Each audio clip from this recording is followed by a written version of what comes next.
सो अभी मैं यहाँ पर एक फॉर्म एक्सप्लेन करूँगा। बेसिकली एक यहाँ पर एक फॉर्म है जिसका नाम है बिजोवेट परचेज रिक्वेस्ट फॉर्म। तो ये बिजोवेट का परचेज रिक्वेस्ट फॉर्म है। सो इसका मतलब क्या हुआ कि ऑफिस में जो भी हमें आइटम्स परचेज करने होते हैं, जैसे जैसे अलग अलग टाइम पे नीड होती है ऑफिस में, जैसे मान लीजिए स्टेशनरी की नीड है, पेन की नीड है, सपोज़ हमें टेबल चाहिए, हमें चेयर चाहिए, हमें कंप्यूटर्स चाहिए, या कीबोर्ड परचेज करने हैं या माउस परचेज करने, तो वो लोग जो परचेज करने के लिए रिस्पॉन्सिबल हैं, जैसे कि एचआर डिपार्टमेंट के लोग होते हैं जो स्टेशनरी को अवेलेबल कराते हैं ऑफिस के अंदर, ताकि स्टाफ को स्टेशनरी की रिक्वायरमेंट फुलफ़िल की जा सके, या दूसरे तरीके के जो भी आइटम चाहिए होते हैं ऑपरेशंस के अंदर, ठीक है, उन सब चीज़ों को पूरा कराने के लिए हमें परचेज करनी होती है और समय समय पर उनकी ज़रूरत पड़ सकती है। तो इसलिए पहले से कुछ आइटम हमारे पास अगर रहेंगे तो हम इमीडिएटली उनको एलोकेट कर पाएंगे, दे पाएंगे। जैसे कोई नया पर्सन ज्वाइन करता है तो उसको मान लीजिए एक नोटपैड इशू करना है, तो नोटपैड अगर हमारे स्टॉक में होंगे, पहले से परचेज किए हुए होंगे, तो then in that case only हम उसको एलोकेट कर पाएंगे, इशू कर पाएंगे। तो अब इस चीज़ को समझते हैं एक बार।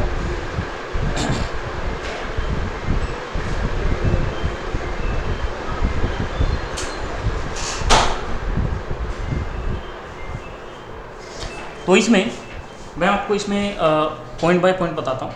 तो सबसे पहले जैसे मैंने नाम बताया बिजोवेट परचेज रिक्वेस्ट फॉर्म, ये आइटम को परचेज करने के लिए रिक्वेस्ट करने वाला फॉर्म है। मतलब कि एक परचेज की रिक्वेस्ट हमारी चली जाएगी मैनेजर के पास में, जो डिपार्टमेंट के मैनेजर्स होंगे, या वो लोग जो उस परचेज को अप्रूव करेंगे बेसिकली, कि भाई हाँ ये वाला आइटम आप परचेज कर सकते हो, ये चीज़ें आप खरीद सकते हो।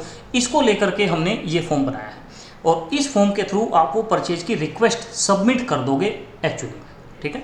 तो सबसे पहले आप नीचे यहाँ देख रहे हैं, फर्स्ट क्वेश्चन है ईमेल। तो यहाँ पर आपको अपनी ईमेल डालनी है, यानी कि जो पर्सन इस फॉर्म को भर रहा है, यानी जो पर्सन परचेज कर रहा है, या जो लोग परचेज करते हैं ऑफिस में, मैक्सिमम टाइम में ये लोग एचआर डिपार्टमेंट के लोग या आईटी डिपार्टमेंट के लोग होते हैं, क्योंकि एचआर डिपार्टमेंट के लोग ही रिसोर्सेज अवेलेबल कराते हैं, स्टेशनरीज अवेलेबल कराते हैं स्टाफ को, और आईटी डिपार्टमेंट के लोग कंप्यूटर अवेलेबल कराते हैं, कंप्यूटर से रिलेटेड कोई एक्सेसरी अवेलेबल कराते हैं, ठीक है। तो ये चीज़ें अवेलेबल कराते हैं। तो मोस्ट ऑफ द टाइम ये एचआर और आईटी डिपार्टमेंट के लोग होंगे। तो यहाँ पर अपनी ईमेल आईडी डाल देंगे। जैसे फॉर एग्जांपल मैं मान लीजिए मैं एचआर डिपार्टमेंट का पर्सन हूँ और मैं कोई रिक्वेस्ट प्लेस कर रहा हूँ परचेज की, तो मैं यहाँ पर अपनी आईडी डाल दूँगा। जैसे मान लीजिए मेरी आईडी है hr@bizovet.com। मान के चले ये हमारी एचआर डिपार्टमेंट के पर्सन की ईमेल आईडी है, जो परचेज की रिक्वेस्ट के लिए इस फॉर्म को सबमिट कर रहा है कि भाई मैंने एक परचेज रिक्वेस्ट करी है, इसको मैं अप्रूव कराऊंगा और फिर आगे इस परचेज को मैं कर लूँगा। तो अप्रूव कराने के लिए ये सीनियर के पास, यानी कि जो परचेज मैनेजर है या फिर जो परचेज अप्रूवर है, ठीक है, डिपार्टमेंट का मैनेजर हो सकता है जिसके पास ये अथॉरिटी हो कि परचेज को अप्रूव कर दे, या ऑफिस में जो भी लोग अपॉइंटेड किए गए हैं, जो भी लोग ऑथराइज्ड हैं उस परचेज को अप्रूव करने के लिए, उन लोगों के पास ये फॉर्म का डेटा जाएगा और वो फिर इस डेटा के बिहाफ पे उसको समझ के उसे अप्रूव करेंगे या रिजेक्ट करेंगे या उसमें कोई परिवर्तन कराएंगे। इस तरीके से ये वर्क करेगा बेसिकली। तो ये मैंने ईमेल डाल दी। दूसरा क्वेश्चन है हमारा नेम। नेम में उस पर्सन को अपना नाम डालना होगा जो ये परचेज रिक्वेस्ट का फॉर्म भर रहा है, यानी कि एचआर डिपार्टमेंट का पर्सन या आईटी डिपार्टमेंट का पर्सन जो इस फॉर्म को क्या कर रहा है, सबमिट कर रहा है, उसे अपना नाम यहाँ पर डालना होगा। तो जैसे फॉर एग्जांपल एचआर में मान लीजिए कोई पर्सन है जिसका नाम है अदिति, ठीक है, अदिति गुप्ता। मान के चलें कि अदिति गुप्ता जो हैं वो एचआर में हमारे पर्सन हैं जो परचेज कराने के लिए इस फॉर्म को सबमिट कर रही हैं, तो वो अपना नाम यहाँ पे डाल देंगे। यहाँ पर डेजिग्नेशन में मैंने यहाँ पर एक ड्रॉप डाउन डाल दिया है जिसमें मैंने सारी डेजिग्नेशन डाल दी हैं। ऑफिस में जो डेजिग्नेशंस हैं तो उसमें से वो अपनी डेजिग्नेशन चूज़ कर लेंगी। तो इसमें क्या कर लेंगी, यहाँ से डूअर एचआर यहाँ से ले लेंगी। डूअर एचआर मतलब एचआर के अंदर वो डूअर हैं, यानी काम कर रही हैं, तो डूअर एचआर उन्होंने अपनी डेजिग्नेशन ले ली। अगला क्वेश्चन हमारा डिपार्टमेंट का है। तो यहाँ से वो मैंने ड्रॉप डाउन में सारे डिपार्टमेंट डाल दिए हैं। हमारे ऑफिस में इस समय जितने भी डिपार्टमेंट एक्टिवली हैं या आगे जितने होंगे वो यहाँ पर अपडेट आपको मिल जाएंगे, सारे के सारे ड्रॉप डाउन की लिस्ट में आपको मिल जाएंगे। तो इसमें वो अपना डिपार्टमेंट ले लेंगी। जैसे एचआर डिपार्टमेंट में उनका जो डिपार्टमेंट होगा वो एचआर होगा, तो यहाँ से वो एचआर चूज़ कर लेंगी, ठीक है। तो इन्होंने अपना नाम लिया, अपनी डेजिग्नेशन ले ली और अपना डिपार्टमेंट चूज़ कर लिया एचआर। उसके बाद ये लिख रही है परचेज डिटेल। अगला क्वेश्चन है परचेज डिटेल्स या डिस्क्रिप्शन ऑफ आइटम। इसका मतलब है कि जो परचेज वो करने जा रही है जो उसको परचेज करनी है, जिसके लिए ये परचेज रिक्वेस्ट फॉर्म भर रही है, उसकी डिटेल यहाँ पर लिखनी होगी। जैसे मान लीजिए उसको अपनी परचेज करनी है और उसको ऑफिस में ख़रीदने हैं 20 नोटपैड्स फॉर स्टाफ एंड उसको ख़रीदने हैं 20 पेन्स फॉर स्टाफ, ठीक है। या सिंपल हम इसको ऐसे भी लिख सकते हैं 20 नोटपैड्स एंड 20 पेन्स, बिल्कुल सिंपल ऐसे भी लिख सकते हैं कि भाई उसने लिखा 20 नोटपैड और 20 पेन, यानी मुझे 20 नोटपैड खरीदने और 20 पेन खरीदने। एग्जांपल हम ले रहे हैं कि ये उसने एक परचेज रिक्वेस्ट का फॉर्म भेजा, ठीक है। क्वांटिटी में टोटल यहाँ पे जैसे उसने 2 करे, 2 आइटम करें तो कोई बात नहीं, दोनों की क्वांटिटी 40 हो जाए, ठीक है। भाई उसको 40 आइटम खरीदने हैं जिसमें से 20 नोटपैड हैं और 20 पेन है। इसका दूसरा एग्जांपल हम देख सकते हैं, अगर वो खाली उसको नोटपैड ही खरीदने हैं, मान लीजिए पेन उसके पास स्टॉक में ऑलरेडी हैं और वो केवल नोटपैड खरीदना चाहती है, तो ऐसी स्थिति में वो 20 नोटपैड लिख देंगी और यहाँ पर क्वांटिटी में 20 आ जाएगा, ठीक है। यहाँ पर डिटेल्स मैंने इसलिए लिखा है कि वो फर्दर डिटेल लिख सकती है और सिंपल इतना लिख सकती है कि 20 नोटपैड्स फॉर द टीम के लिए 20 नोटपैड उसको चाहिए, ऐसे करके लिख सकती है, ठीक है।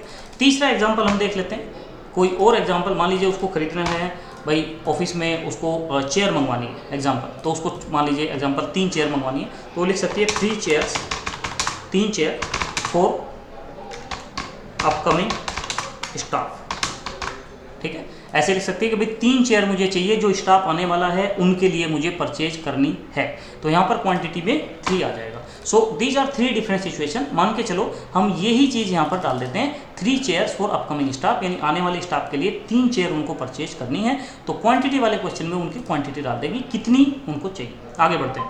एस्टिमेटेड कॉस्ट पर यूनिट का मतलब है जो आइटम उसने लिखा उसमें 1 यूनिट का यानी सिंगल आइटम की कॉस्ट कितनी होगी, एस्टिमेटेड, ठीक है, लगभग अंदाजा। यानी उसने वेंडर से जब बात करी और वेंडर से बात करके उसका रेट समझा कि भाई जो आइटम खरीदना है तो उसकी लगभग कितनी कॉस्ट होगी, तो मान के चलो इस वाले एग्जांपल में आइटम की कॉस्ट आती है 2700 रुपये। एक एग्जांपल ले लेते हैं, तो एस्टिमेटेड कॉस्ट में आप 2700 रुपये यहाँ पे डाल दोगे, यानी कि 2700 की एक चेयर हमें कॉस्ट पड़ेगी, तो वो उसने यहाँ पर लिख दिया। तो ये इसको लिखने के तरीके हैं कि भाई वेंडर से वो पहले ही बात कर ले कि जिस वेंडर से हमारा फर्नीचर आता है उससे फ़ोन करके पूछ सकती है कि हमारी जो ये चेयर है ये कितने की पड़ेगी, बार्गेनिंग करके नेगोशिएट करके जो रेट वो वहाँ से मिलेगा उस रेट को यहाँ पे डाल सकती है, या फिर एक अंदाज़ा डाल सकती है पहले कि भाई इतने की लगभग आ जाएगी। जो एक्चुअल जो उसकी नेगोशिएशन है, एक्चुअल जो डिस्कशन है वो उससे वेंडर से कर लेगी और फाइनल कर लेगी, फिर उस चीज़ को उससे बाद में भी कर सकती है। तो यहाँ पर एक एस्टिमेटेड प्राइस हमें पता चलना चाहिए कि लगभग कितने का ये 1 यूनिट कॉस्ट करेगा।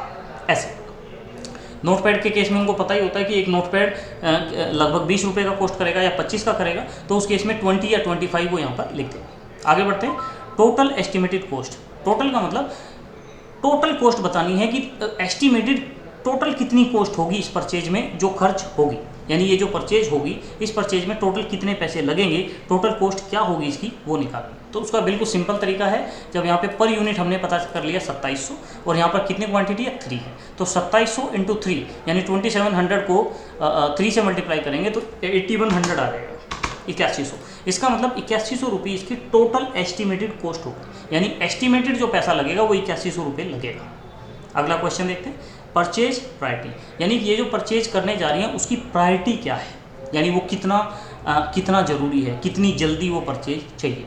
तो यहाँ पर 3 ऑप्शन हमने दिए हैं, हाई प्रायोरिटी यानी वो परचेज तुरंत ज़रूरी है, अभी करनी है, आज ही करनी है, मतलब बहुत ही ज़्यादा ज़रूरी है, बहुत अर्जेंसी पे चाहिए तो हाई प्रायोरिटी ले सकते हैं। मीडियम प्रायोरिटी यानी हाई नहीं है, थोड़ा सा उसमें समय भी लग जाए तो कोई बात नहीं है, मीडियम है। और लो प्रायोरिटी यानी कि लो प्रायोरिटी है, प्रायोरिटी ज़्यादा नहीं है, ठीक है, यानी और ज़्यादा समय भी लगेगा, अगर 1 हफ्ता भी लगेगा परचेज में तो कोई दिक्कत नहीं है। तो ऐसी स्थिति में वो परचेज की प्रायोरिटी चूज़ कर ले इसमें कि भाई कैसी उसकी प्रायोरिटी है। जैसे इस एग्जांपल में हम हाई प्रायोरिटी ले लेते हैं और इसको फिर सबमिट बटन पे क्लिक कर देंगे। तो सबमिट पे क्लिक करने से क्या होगा, इस फॉर्म के अंदर जो आपने पूरा डेटा भरा है ये सारा का सारा डेटा हमारी एक स्पेशल शीट में चला जाएगा, जिस शीट का नाम हमने रखा है, यहाँ पर बराबर में शीट है विजोवेट परचेज रिक्वेस्ट शीट, ठीक है। परचेज रिक्वेस्ट की एक शीट हमने बनाई है, इस शीट में ये पूरा डेटा आपका पहुँच जाएगा, ठीक है। इनका लिंकिंग हमने कर दिया है, ठीक है। तो उससे क्या होगा कि ये डेटा जब आपके पास उनके पास पहुंच जाएगा तो जो मैनेजर होंगे इस परचेज को अप्रूव करने के लिए जो रेस्पॉन्सिबल पर्सन होंगे, ठीक है, या डिपार्टमेंट के जो हेड होंगे या अपने डिपार्टमेंट के जो मैनेजर होंगे या फिर टॉप मैनेजमेंट होगा, जो भी लोग इसके अंदर होंगे जो इसको अप्रूव करेंगे, उनके पास ये शीट होगी, ये वाली शीट की एक्सेस होगी। तो फिर वो क्या कर सकेंगे, इसके अंदर उस आइटम को अप्रूव कर सकेंगे, चेक कर सकेंगे डिटेल कि भाई आपने डिटेल भेजी है, उसको देख करके फिर अगर उनको इसमें कुछ परिवर्तन लगता है, कोई चेंज लगता है, तो इस शीट के अंदर ही वो वहाँ पर कोई वैल्यू भी चेंज कर सकते हैं, अमाउंट चेंज कर सकते हैं, कोई आइटम चेंज कर सकते हैं, वो चीज़ भी कर सकते हैं और वहाँ पर उसको अप्रूव कर सकते हैं। तो इसका मैं आगे प्रोसेस बताता हूँ। आपने क्या कर दिया, सबमिट कर दिया इसको यहाँ से, ठीक है। तो ये यहाँ पर मैसेज आएगा, विजोवेट purchase request form, your response has been recorded, आपका रेस्पॉन्स रिकॉर्ड हो गया है। तो ये यहाँ पर काम कंप्लीट हो गया इसका। अब मैं ये वाली शीट आपको समझाता हूँ, इसके बाद दूसरी।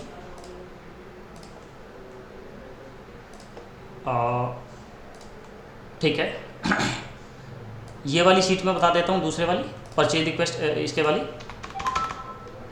तो इसके थ्रू आप देख रहे हो यहाँ पर आपने जो एंट्री भेजी, आपने जो रिक्वेस्ट भेजी है वो नीचे की तरफ यहाँ पर आ गई। आपने देखा हमने वहाँ पे डाला था ईमेल hr@vijovet.com, नेम में अदिति गुप्ता डाला था, डेजिग्नेशन में डूअर HR, डिपार्टमेंट में HR भरा था और यहाँ पर ये रिक्वेस्ट भरी थी 3 chairs for upcoming staff, quantity 3 थी, 2700 उसकी एक की कॉस्ट थी और 8100 टोटल कॉस्ट थी। हाई प्रायोरिटी हमने रखा था। अब इसके बाद आप देखते हैं यहाँ पर हमने 4 कॉलम लिए हैं, इनको मैं समझा देता हूँ।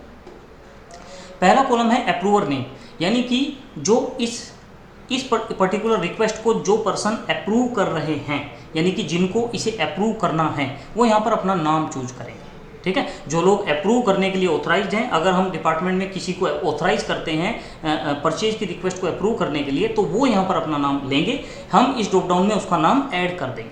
अभी आप देख पा रहे हो इसमें 2 नाम है, मनोज कुमार एंड विनोद कुमार, यानी इस समय ये 2 लोग हैं जो परचेज को अप्रूव करने के लिए ऑथराइज्ड हैं, ठीक है। हम लोग इनको अप्रूव करते हैं, लेकिन अगर हम किसी तीसरे पर्सन को या चौथे पर्सन को या किसी और को ऑथराइज करते हैं परचेज करने के लिए, ऑफिशियल परचेज के लिए, तो उनका नाम हम इस लिस्ट में डाल लेंगे। तो उससे क्या होगा कि जब उस पर्सन के पास ये डेटा पहुंचेगा, फॉर्म के थ्रू पहुंचेगा, तो फिर वो पर्सन इन पर्सन मतलब आपको कॉल कर सकता है कि सर मैंने एक परचेज रिक्वेस्ट फॉर्म भरा है, मेरी ये रिक्वेस्ट है, एक बार उसकी डिटेल चेक कर लीजिए और उसको अप्रूव कर दीजिए, ठीक है। भाई जो फॉर्म भरेगा वो कैसे कहेगा कि मैंने अपना एक फॉर्म भर दिया है, उसमें मैंने डिटेल डाल दी है, एक बार आप उस रिक्वेस्ट को अप्रूव कर दीजिए, जिससे मुझे पता चल जाए कि मेरी ये रिक्वेस्ट अप्रूव हो चुकी है, ठीक है। और आप मुझे उसका डिटेल भेज दीजिए कि मैंने अप्रूव कर दी है। क्लियर हो गया? तो ये उसका तरीका है। तो आपके पास में डेटा आया और फिर आपने यहाँ पे अपना नाम चूज़ कर लिया। जैसे मान लीजिए मैं अपना नाम चूज़ कर लेता हूँ यहाँ पे मनोज कुमार, ठीक है, मेरा नाम मनोज कुमार है, तो मैंने चूज़ कर लिया यहाँ पर अपना नाम। आगे बढ़ते हैं नेक्स्ट में। नेक्स्ट कॉलम है अप्रूविंग स्टेटस, यानी इस परचेज रिक्वेस्ट को अप्रूव करने का स्टेटस क्या है। इस समय हमें पता होना चाहिए कि भाई ये रिक्वेस्ट अप्रूव हुई या रिजेक्ट हो गई, मतलब अप्रूव कर दी या अप्रूव नहीं करी, ये चीज़। तो अब यहाँ पे आप देखते हो एरो, इसके अंदर 2 ऑप्शन मैंने दिए हैं, नॉट अप्रूव एंड अप्रूव, यानी अप्रूव नहीं हुई और दूसरा अप्रूव हो गई। तो मैंने यहाँ पर मान लीजिए मैंने अप्रूव कर दी है, तो मैंने इसे अप्रूव्ड कर दिया यहाँ से, ठीक है। मैं इसमें क्या कर लूँगा, अप्रूव कर दूंगा। अब ये इन्फॉर्मेशन कौन भरेगा, जो पर्सन अप्रूवर है, ठीक है, डिपार्टमेंट का मैनेजर है या जो पर्सन ऑथराइज्ड है इस परचेज रिक्वेस्ट को अप्रूव करने के लिए, वो ही इन 4 कॉलम में एंट्री करेगा। ये 4 कॉलम की मैं बात कर रहा हूँ, approver name, approving status, status of purchase and monitoring remark, इसमें करेगा, ठीक है। तीसरा देखते हैं कॉलम स्टेटस ऑफ परचेज, यानी कि जो परचेज की रिक्वेस्ट आई थी उसका स्टेटस क्या है। तो ये फील्ड मैंने इसलिए दिया है ताकि वो जिस पर्सन ने रिक्वेस्ट रेज करी थी वो उससे वापस लौट के पूछ सके, भाई आपकी परचेज जो थी, जो जिसका आपने अप्रूवल मेरे से लिया था, जो आपने अप्रूव कराई थी मेरे से, क्या वो परचेज कंप्लीट हो गई है, क्या वो परचेज आपने पूरी कर ली है, ये क्वेश्चन है। तो इसके आंसर में अगर वो कंप्लीट हो गई है तो उस हिसाब से स्टेटस यहाँ पे देना होगा। जैसे पहला स्टेटस है नॉट स्टार्टेड, इसका मतलब अभी तक परचेज पे काम शुरू नहीं हुआ है, अप्रूव तो करा दिया है लेकिन अभी तक उस पर कोई काम स्टार्ट ही नहीं हुआ है, ये स्टेटस डल जाएगा। दूसरा ऑर्डर प्लेस्ड, ऑर्डर प्लेस कर दिया गया है, राइट। तो ये चीज़ मतलब ये वाला जो स्टेटस है, जो परचेजर है वो अपने आप इस चीज़ को अपडेट करा देगा आकर के, या तो अप्रूवर के पास करा देगा या इस शीट को अप्रूवर अपने तरीके से उनको शेयर कर देगा, किसको, जो परचेज कर रहे हैं, और वो इस डेटा को अपने अपडेट कर देंगे और फिर अप्रूवर से इसको चेक करा देंगे इसके दो मेथड मैंने बताए। पहला मेथड अप्रूवर खुद इसमें डेटा अपडेट करके मतलब अपडेट करेगा। दूसरा मेथड कि जो परचेज करने वाला आदमी है वो इसके अंदर डेटा भेज के इस शीट में और इसके अंदर उसको डेटा को चढ़ा देगा, मतलब इन चारों कॉलम में डेटा भर देगा और फिर अप्रूवर के पास आके उससे इस डेटा को चेक करा लेगा और फिर अप्रूवर इसमें जिस डेटा को चेक कर लेगा उस डेटा को लॉक कर देगा, यानी उस इन्फॉर्मेशन को बिल्कुल फ्रीज कर देगा जिससे बाद में वो चीज़ पूरी तरह से इंटैक्ट हो सके, उसमें कोई मॉडिफिकेशन ना किए जा सके। ऐसा इसका तरीका किया जा सकता है। ठीक है, ये दो तरीके मैंने बताया। तो आगे बढ़ते हैं। तीसरा मैंने यहाँ पे बताया स्टेटस ऑफ परचेज। तो यहाँ पे नोट स्टार्टेड यानी अप्रूव हो गई है लेकिन परचेज स्टार्ट नहीं हुई है, नोट स्टार्टेड।